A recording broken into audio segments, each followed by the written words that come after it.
Imagine this: a homeless man approaches a powerful politician on a crowded street, his voice trembling as he asks for just $1. What happens next will leave you questioning everything you thought you knew about kindness, justice, and humanity. This is not just another story, it's a moment that changed lives forever. Jasmine Crockett wasn't just any politician, she was known for her fiery speeches, her unshakable determination, and her reputation as someone who didn't back down from a challenge. But today she wasn't standing at a podium or speaking to a crowd of supporters. Today she was walking down a busy city street, surrounded by honking cars and hurried pedestrians. That's when it happened. A man stepped out of the shadows. His clothes were worn thin, his face lined with exhaustion, and his eyes carried a weight no one should have to bear. "Ma'am," he said softly, almost too quiet to hear over the noise of the city, "can you spare $1?" For most people, this would be an ordinary moment, a fleeting interaction easily forgotten. But Jasmine froze. The world seemed to slow around her. Everyone nearby turned their heads, curious to see how the woman famous for fighting against inequality would respond. Would she brush him off like so many others had done, or would she do something unexpected? What came next shocked everyone within earshot, including me. Jasmine looked at the man for a long moment. Her expression didn't give anything away. No irritation, no pity, nothing. Then, without saying a word, she reached into her bag. The crowd around them leaned in closer, whispering among themselves. Was she going to hand him $1, maybe even more? But instead of pulling out cash, Jasmine pulled out something else entirely. A business card. "I'm not giving you $1, she said firmly, her voice cutting through the noise of the street. "But I am giving you this." The man stared at the card, confusion written all over his face. He flipped it over, reading the words printed on it. Jasmine Crockett, community advocate and legal counsel. Below that was a phone number. "If you're serious about changing your life," Jasmine continued, "call me. Not tomorrow, not next week. Today. This isn't charity, it's an opportunity." You could hear a pin drop. The people watching weren't sure what to make of it. Was this some kind of publicity stunt, or did she really mean what she said? Before anyone could ask, Jasmine turned and walked away, disappearing into the sea of faces. The man stood there, clutching the card like it might vanish if he let go. What happened after that would change both their lives forever. 2 days passed, and just when everyone assumed the man would toss the card aside and forget about Jasmine's offer, something surprising happened. Jasmine's phone rang late one evening. She picked it up, expecting another campaign call or a reporter asking for a comment. Instead, a shaky voice came through the speaker. Hi, my name is Marcus. We met on the street. You gave me your card." Jasmine froze mid-step. For a moment, she didn't say anything. Then her tone softened. "Marcus, right? I remember. How are you holding up?" "I'm still here," he replied, his voice cracking. "Look, I don't know if this is some kind of trick or what, but I called because I need help. Real help. Not handouts." What Marcus said next hit Jasmine like a freight train. He told her about his past, how he'd once been a construction worker with a steady job and a family. But after an accident left him unable to work, everything fell apart. Medical bills piled up. His wife left, and eventually he lost his home. Now, he was living out of a backpack and relying on the kindness of strangers just to survive. But here's the twist: Marcus wasn't calling for himself alone. He told Jasmine about other people he'd met while living on the streets. People who wanted to change their lives but didn't know where to start. People who were drowning in systems they couldn't navigate. "I figured if anyone could help us," Marcus said quietly, "it's someone like you." Jasmine sat there, stunned. She hadn't expected this. Sure, she'd offered her card that day as a gesture, a way to show people she cared, but she never imagined it would lead to this. And now she had a choice to make: walk away and focus on her own career, or take a leap of faith and fight for people society had forgotten. The next morning, Jasmine found herself standing in front of a room full of weary faces.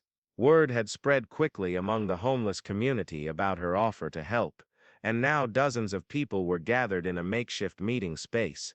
a church basement donated by a local pastor. Marcus stood near the doorway, watching nervously as Jasmine set up her laptop and papers.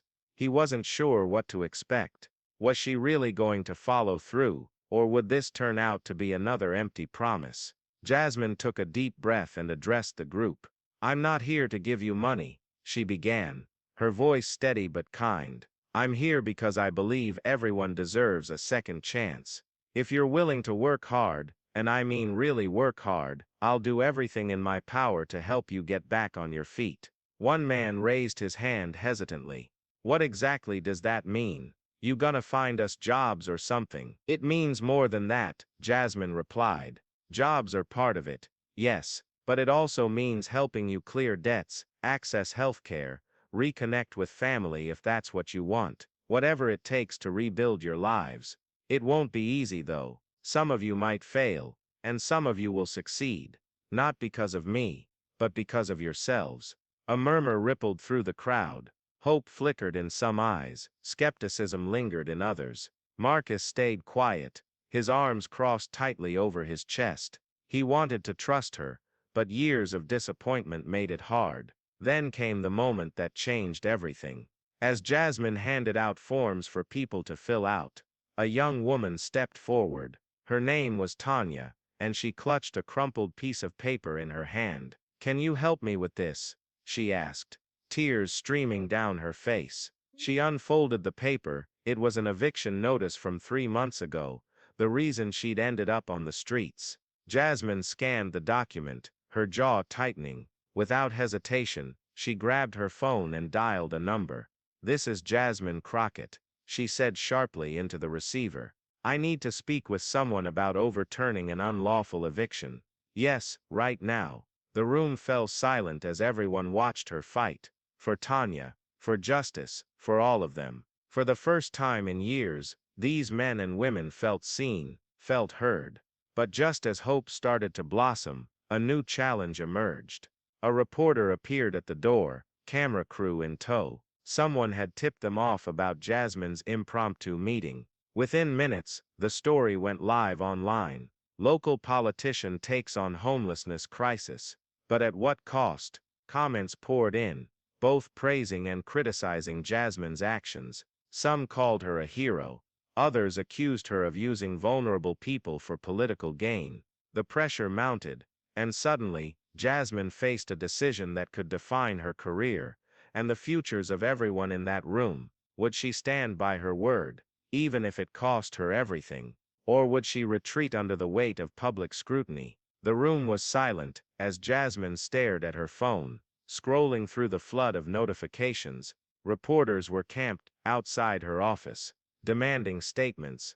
Social media had exploded with opinions, some supportive, others viciously critical.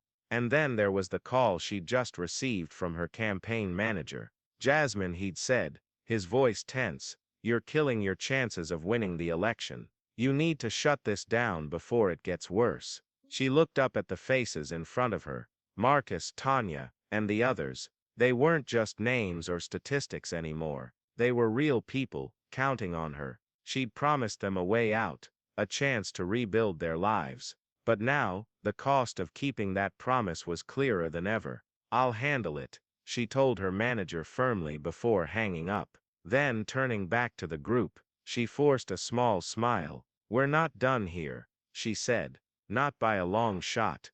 But as the days turned into weeks, things only grew more complicated. Donations poured in from supporters across the country, enough to fund temporary housing and job training programs.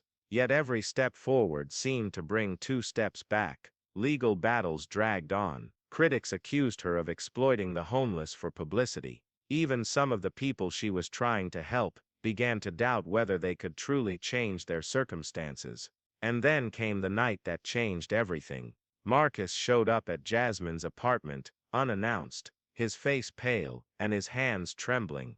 "They found me," he whispered, clutching a folded piece of paper. On it was a single sentence scrawled in jagged handwriting: "Stop talking, or else." Before Jasmine could respond, Marcus bolted out the door, disappearing into the darkness. Who had sent the threat? What did they want, and how far would they go to silence both Marcus and Jasmine?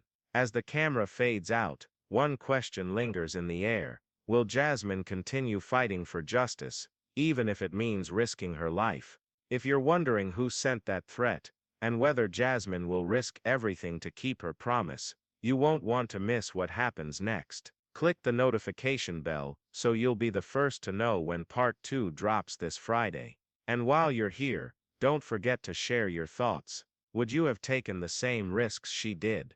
Do you think Marcus can escape whoever is after him? Every comment helps shape the story as it unfolds. This story isn't just about Jasmine or Marcus, it's about all of us, about how far we're willing to go to help those in need, even when the odds feel impossible. If this hit home for you, give the video a thumbs up, and subscribe for more stories that matter.